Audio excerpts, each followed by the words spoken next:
तन मोह की रात्रि है, तू है परम प्रकाश। मन के तिमिर विनाश को समरथ गुरु कहता। महापुरुषों, थोड़ा सा समय दास को प्राप्त हुआ है। जिन जिन महापुरुषों के नंबर आज नहीं लगे हैं, अगले रविवार को उनको पूरे नंबर दिए जाएंगे। महापुरुषों, ये जगह संत महापुरुषों का जो साथ है, भारत सदियों से,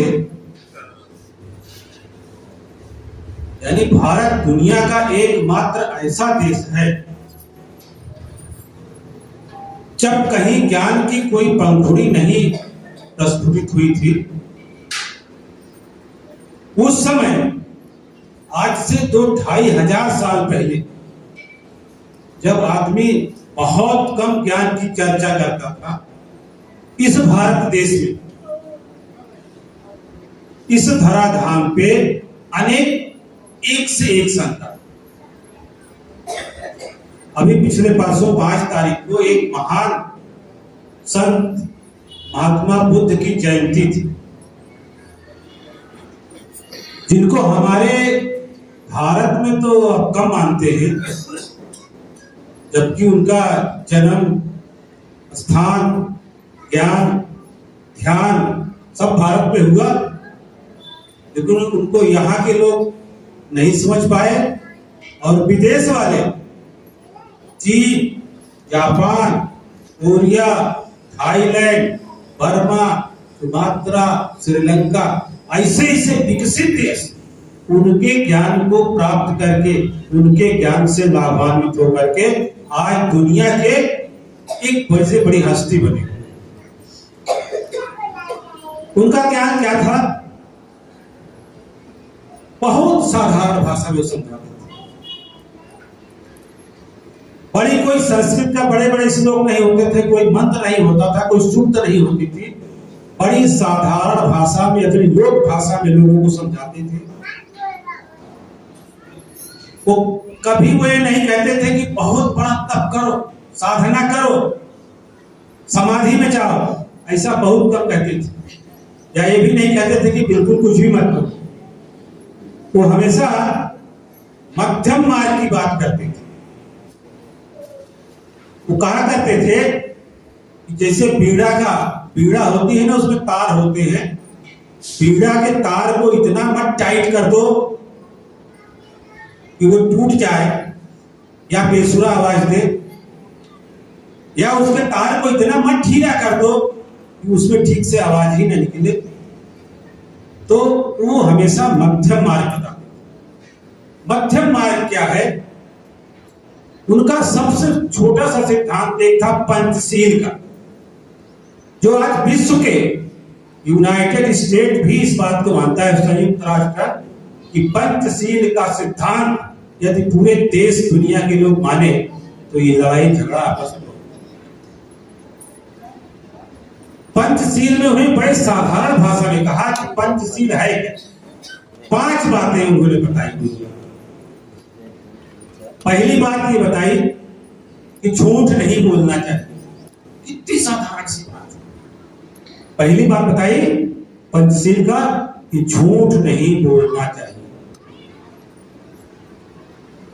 नंबर 2 कहा नशा नहीं करना चाहिए। अब इसका विश्लेषण बाद में आप सब करेंगे। नंबर 3 कहा अकारण किसी का हिंसा नहीं करना है, बिना वजह किसी की हत्या नहीं करना। चौथा व्यभिचार, भ्रष्टाचार नहीं करना।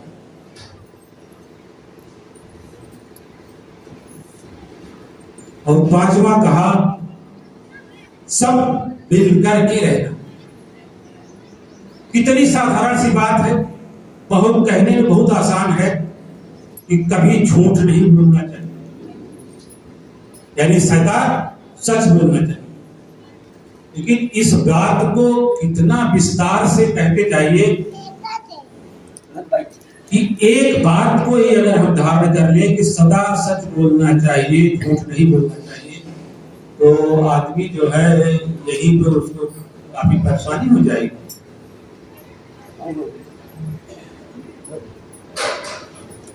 अकारण किसी की हिंसा नहीं करनी चाहिए।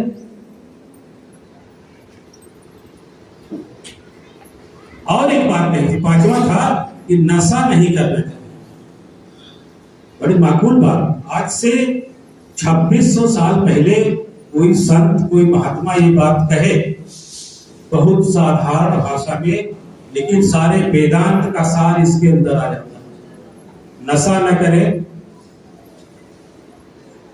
नशा आदमी को नाश करती है। घर का पैसा जो है, गाढ़ी कमाई का पैसा जो है, यूं ही चला जाता है।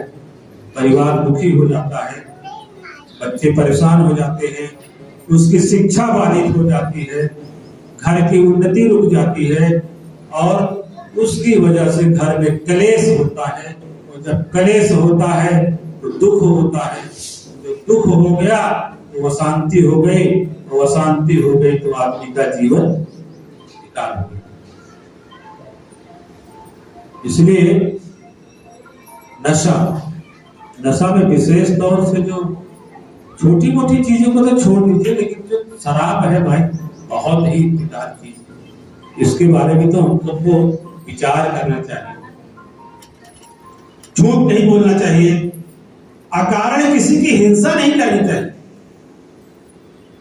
अगर हमारे से किसी का हमारा कोई नुकसान नहीं कर रहा है, या हमसे किसी का कोई नुकसान नहीं है, तो हम बिना वजह क्यों किसी पशु को मारे, या किसी का भी हिंसा नहीं करें। लेकिन अपने स्वार्थ बस हम सब जो है एक दूसरे की हिंसा के जान के प्यासे रहते हैं। तो महापुरुषों, ऐसे महामानव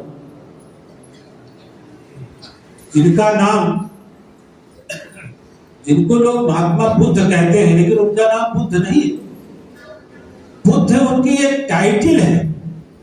बुद्ध का मतलब होता है जिसकी बुद्धि खुल जाए, जिसकी बुद्धि जागृत हो जाए, उसे बुद्ध कहते हैं। आप सब भी बुद्ध हो सकते हैं। उनका नाम बुद्ध नहीं था।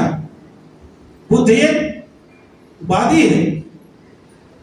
उनका नाम तो कोई और था, कोई सिद्धार्थ कहता है, लेकिन आजकल जो उनके शिलालेखों में मिले हैं कि उनका असली नाम सुगत था। सुगत असली नाम उनका सुगत था। लेकिन अभी जो नए लिखा गया है वो थोड़ा बदल गया।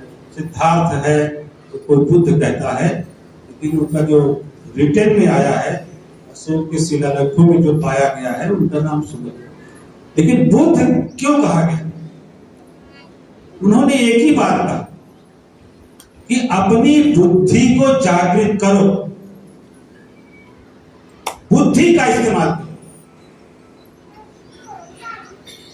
कोई कितना भी कहे, उन्होंने बड़े माकूल बात कही कि किसी बात को इसलिए मत मान लो कि वो बड़े बड़े मोटे ग्रंथों में लिखा है, शास्त्रों में लिखा है। किसी बात को इसलिए मत मान लो कि बहुत बड़ा महापुरुष प्रवचन में बता रहा। किसी बात को इसलिए मत मान लो, उन्होंने अपने लिए कहा कि मैं कह रहा हूं। अगर मैं कुछ कह रहा हूं, बुद्ध कह रहे हैं, तो इसका मतलब ये भी नहीं है कि बुद्ध कह रहे हैं तो मान ही लो। बिल्कुल मत मानो। उन्होंने कहा जब तक तुम्हारी बुद्धि, तर्क, ज्ञान और विवेक ये गवाही न दे, ये साबित न करे कि ये सत्य है, तब तक बिल्कुल मत मानो। चाहे वो कोई ग्रंथ कहता हो, कोई महापुरुष कहता हो, या स्वयं मैं कह रहा हूं, मेरी बात को भी तब तक मत मानना जब तक अपनी बुद्धि से, विवेक से, तर्क से उसको जांचो नहीं, परखो नहीं। और जब हम अपनी तर्क से, बुद्धि से, विवेक से, विज्ञान से उसको समझते हैं कि इसके सही क्या है, गलत क्या है, तो उसको हम ये उनके सिद्धांत थे। क्योंकि उनकी जन्मतिथि थी परसों 5 मई को, ऐसे महापुरुषों को भी थोड़ा याद करना चाहिए जो हमारे अपने थे। तो उनका यही था कि अपने तर्क का इस्तेमाल करो, बुद्धि का इस्तेमाल करो।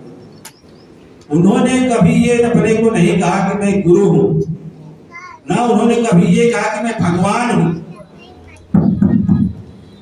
भगवान तो उन्होंने कभी कहा ही नहीं, लेकिन लोग कहते हैं कि गौतम बुद्ध भगवान थे, भगवान थे।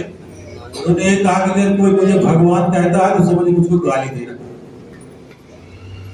उन्होंने कहा कि मैं गुरु नहीं हूं, मैं मोक्ष दाता नहीं हूं, मैं मार्ग दाता हूं, मैं रास्ता बता रहा हूं, इस रास्ते पर चलोगे तुम्हारा कल्याण हो जाएगा। प्यार से बोले सत्य महाराज की जय। ऐसा